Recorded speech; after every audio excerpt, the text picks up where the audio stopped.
Hello and good morning to all of you. Welcome to Shri Shri Krishna institute. स्वागत है आप सभी का हमारे इस यूट्यूब चैनल में। और जैसा कि हमारा सीरीज चल रहा है, आज हम उसी क्वेश्चन की अगली सीरीज लेकर आपके बीच आए हैं। तो चलिए बिना देर किए शुरू करेंगे आज की हमारी इस सेशन को। और पहले ही आ गया है, 2 क्वेश्चन आ गया हमारा। एक बार बढ़िया से थोड़ा टाइम दे देते हैं और टाइम देखकर इस क्वेश्चन को बनाया जाए। 2 क्वेश्चन है, 1 मिनट तो टाइम देना पड़ेगा। एक ही बार दोनों का आंसर बता दो क्या होगा। To bring this to you wherever you are however you have time. इसमें देख लो क्या गड़बड़ी है। और दूसरा कह रहा है we will continue to strive in dark but we will not driven out. जरा जल्दी से कमेंट करके बताना है क्या दिया हुआ है, क्या होगा इसका आंसर, क्या आंसर होगा। ठीक है, थोड़ा वेट कर लेते हैं, थोड़ा टाइम दे दिया है मैंने, चेक कर लेंगे, उसके बाद इस पर बात करेंगे। तो अभी भी थोड़ा रुकते हैं। आसान से सवाल है, दोनों सवाल का जवाब एक बार दिया जाए, उसके बाद देखेंगे क्या हो सकता है इस क्वेश्चन का प्रोबेबल आंसर।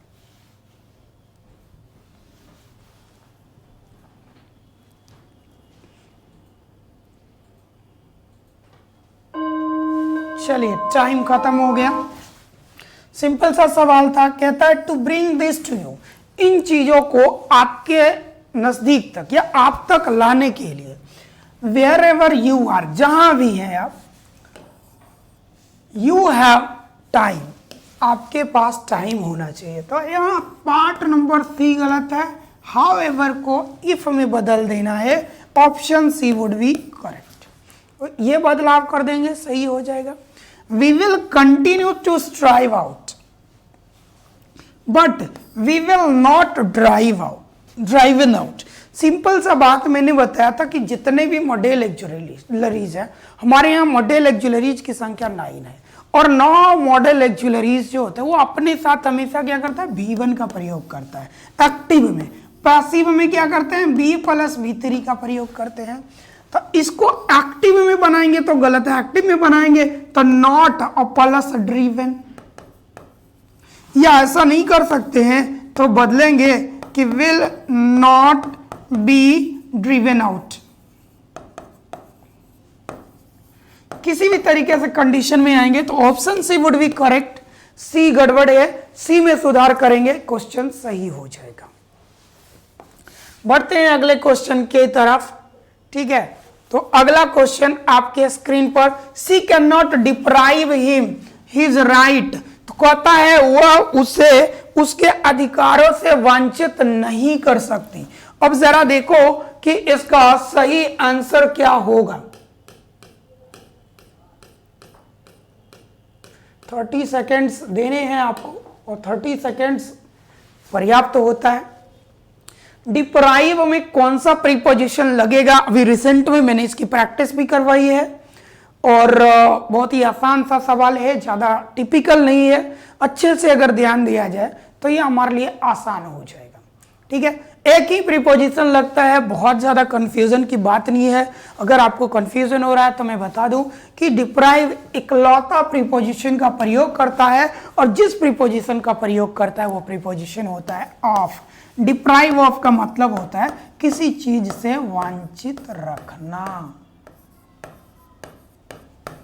ठीक है, सी वुड बी करेक्ट आंसर।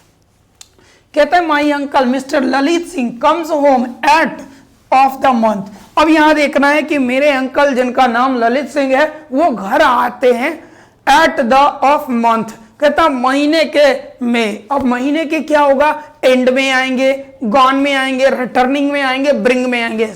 आसान सा सवाल है, मेरे को नहीं लगता इस क्वेश्चन के आंसर में कुछ गड़बड़ी होना चाहिए। एकदम सिंपल सा सवाल है। थोड़ा टाइमिंग है हमारे पास, थोड़ा देख लेते हैं, उसके बाद देखेंगे क्या हो सकता है। चलिए जल्दी से जवाब देंगे, टाइम अप हो गया। एट द एंड ऑफ होता है, एट द एंड ऑफ का मतलब होता है अंत में। अंत में, ये यहां से लेकर यहां तक फ्रेजल वर्ड है। इसको आरजे कैटेगरी में डाल देना। आरजे का मतलब होता है रट जाओ हमारे अनुसार से, ठीक है। आरजे का मतलब रट जाओ या आरजे कैटेगरी में डाल के एट द एंड ऑफ के अंत में, ठीक है, ये लगा देना। आगे के भी लिख दो, आसान हो जाएगा।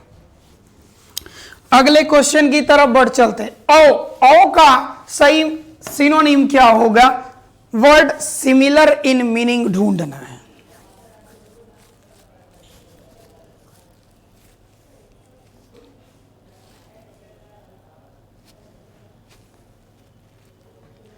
औ का सिमिलर मीनिंग क्या होगा?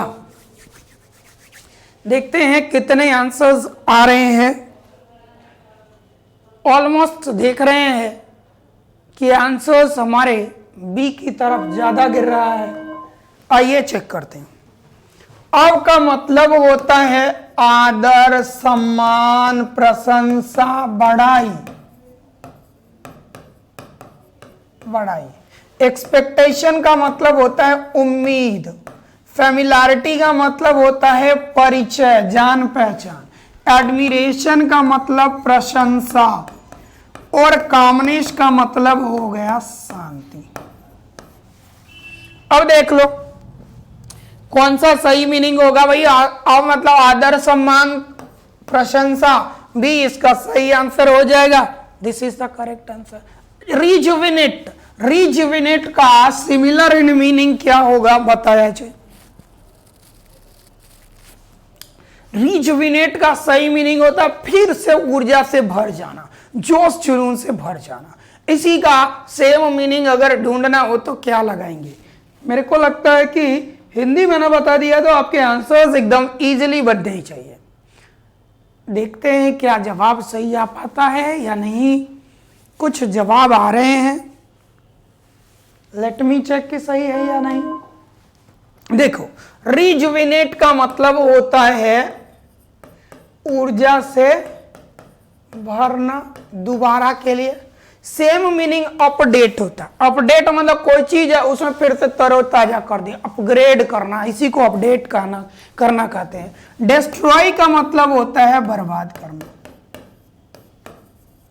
एग्जॉस्ट, ये तो पंखा लगा होता है क्लासरूम में, एग्जॉस्ट लगाओ तो एग्जॉस्ट का मतलब होता है ना कि कोई चीज को बाहर करना, बाहर करना। रेन का तो सबको पता है, वर्षा। नेक्स्ट है डिस्पर्स। डिस्पर्स का सही मीनिंग क्या होगा? तो डिस्पर्स का मीनिंग होता है तितर बितर करना, अलग कर देना, बिखेर देना। अब सारे ऑप्शंस को देख लो। इजेक्ट है, अरेंज है, गैदर है, कलेक्ट है। सही आंसर क्या होगा? देखो, तितर बितर करने का मतलब हो गया बाहर कर देना, हटाना, ठीक है। और हमने बताया कि सिनोनिम जो है ये क्या करता है, तो मिलता जुलता वर्ड जो सिमिलर इन मीनिंग होता है उस पर बात करेगा। तो इसका मतलब क्या होता है? बिखेरना। अब देखो, इजेक्ट का मतलब होता है बाहर करना,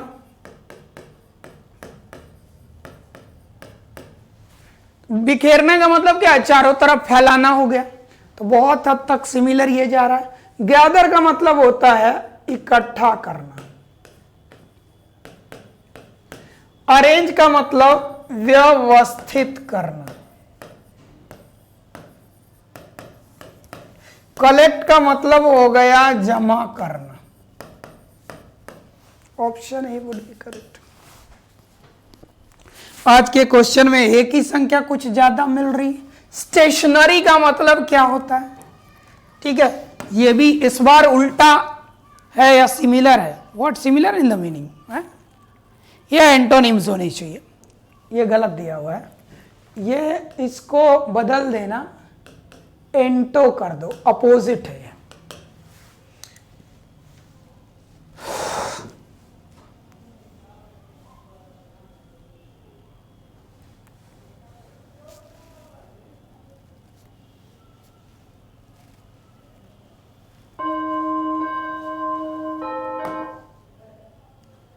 स्टेशनरी का मतलब होता है स्थिर, इसी को बोलते हैं गतिहीन।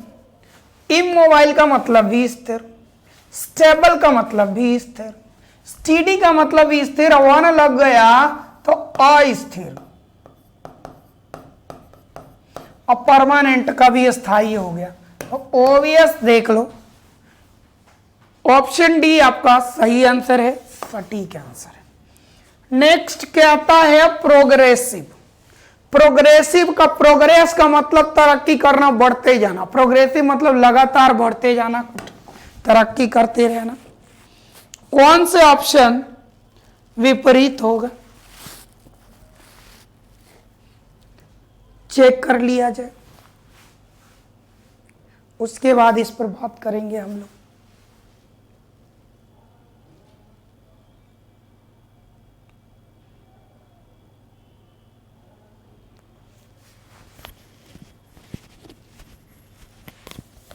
देखो, प्रोग्रेसिव में मैंने बताया कि बढ़ते रहना, एडवांस का मतलब भी सेम, कंटिन्यूअस मतलब भी सेम, डायनेमिक मतलब भी सेम। एक ही डिफर आया, कंजर्वेटिव। कंजर्वेटिव को बोलते हैं संकुचित, जितना है उतने तक स्थिर रहना, आगे का नहीं सोचना।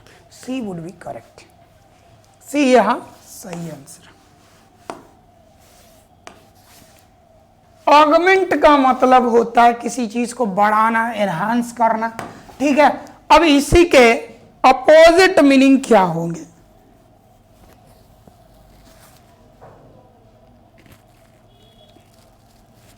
अपोजिट मीनिंग क्या कहोगे ऑगमेंट का? आधा काम तो मैंने कर दिया, जैसे ही ऑगमेंट का हिंदी बता दिया आपके काम आधा हो गए। आपने अब केवल सही आंसर पे टिक कर लेना है। सही आंसर पे आपने टिक कर दिया, क्वेश्चन सॉल्व है, ठीक है। तो बस एक बेसिक सा बात ध्यान रखना, वो आपने कर लिया, काम के लिए रहे, ठीक है। तो आइए अब देखते हैं।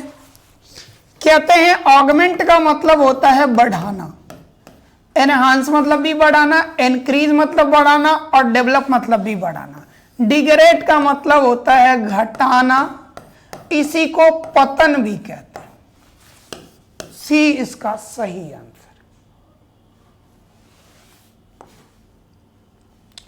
कहता है पार्ट एंड पार्सल, इसका सही मीनिंग क्या होगा?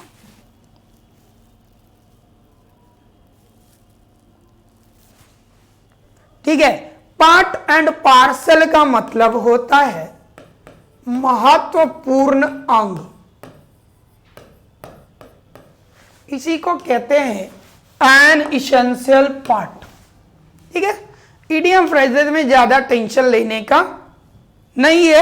रेनी डे, ये जुड़ा हुआ है मुसीबतों भरा दिन से, ठीक है। रेनी डे में क्या होता है? यहां बात होता है मुसीबत भरा दिन, इसको मुश्किल भरे दिन भी कहते हैं। मुश्किल भरे दिन या मुसीबत भरे दिन, टाइम ऑफ डिफिकल्टी, इसका सही आंसर है, B is the correct answer. Next देखा जाए, कहता है being a cold day we cancelled our picnic. कहता है कि ठंड का दिन होने की वजह से हमने अपनी पिकनिक का प्लान कैंसिल कर दिया। देखकर बताओ क्या होगा इसका सही आंसर।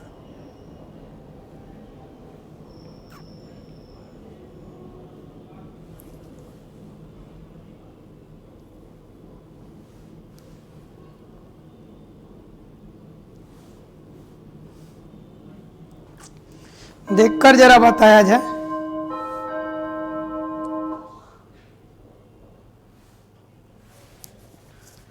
चलो शुरुआत करें। कहते हैं बीइंग से वाक्यों की शुरुआत नहीं होती। तो जैसे ही बीइंग आपका आ गया एज एन एडजेक्टिव के रूप में, तो इनके जरिए वाक्य की शुरुआत नहीं करी जाएगी, लिखना पड़ेगा it being a cold day, यानी ऑप्शन नंबर ए इसका सटीक आंसर होगा। ए अगर आपने टिक लगाया है तो सही है। नेक्स्ट क्वेश्चन कहता है my daughter has a habit of, और habit of eating home cooked food. अब इसको देखकर टिक करना है, क्या गड़बड़ी है।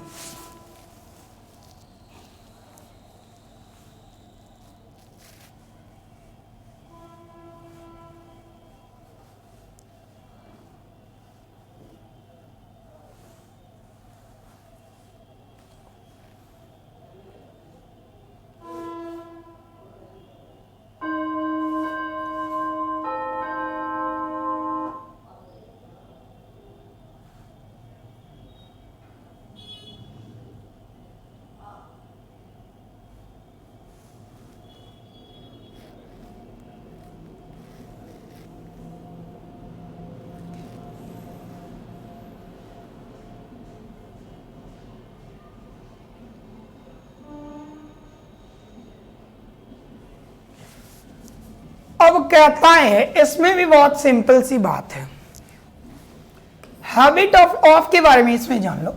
कहते हैं कि कोई भी प्रीपोजिशन आपका आ जाए, केवल टू ही एक ऐसा प्रीपोजिशन है जिसके बाद V1 का प्रयोग होता है। एक्सेप्ट टू, जितने भी प्रीपोजिशन है सारे अपने साथ V4 का प्रयोग करते हैं। यहां V4 लगा हुआ है। होम कुक्ड फूड सही है, कोई गड़बड़ी नहीं, नो एरर इस क्वेश्चन का सही answer. Government by person of highest social order, कहता है कि लोगों के जरिए किया गया शासन, जिसमें क्या है कि सामाजिक ऑर्डर के बारे में बहुत ज्यादा बातें हो रही है।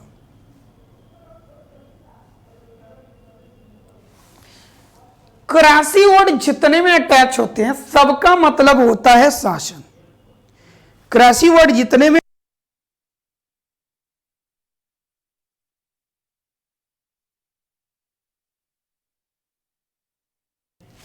अब देखो वर्ड आपके आ गए।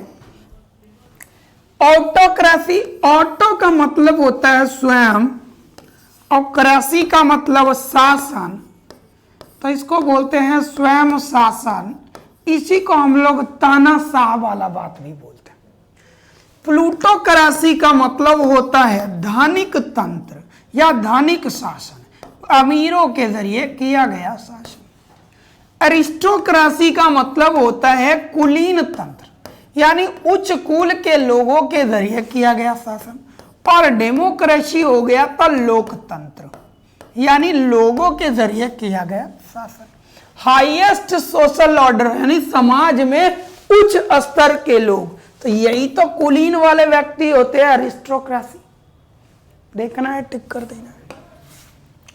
Government by a king question, अब देखो वो गवर्नमेंट जिसमें किंग या क्यून की प्रचलन हो, ठीक है, तो किंग और क्यून की प्रचलन वाली जो गवर्नमेंट होगी इसको हम क्या कहेंगे, जरा देख लो।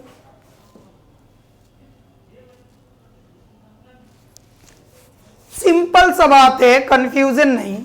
डिक्टेटरशिप का मतलब होता है तानाशाही।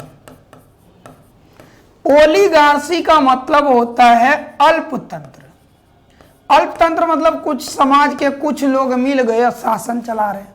थियोक्रेसी, यह धर्म के हिसाब से चलने वाला शासन, इसको धर्मतंत्र बोलते हैं, सॉरी धर्मतंत्र। अब मोनार्की मतलब सम्राट, राजा वाला शासन, सम्राट तंत्र।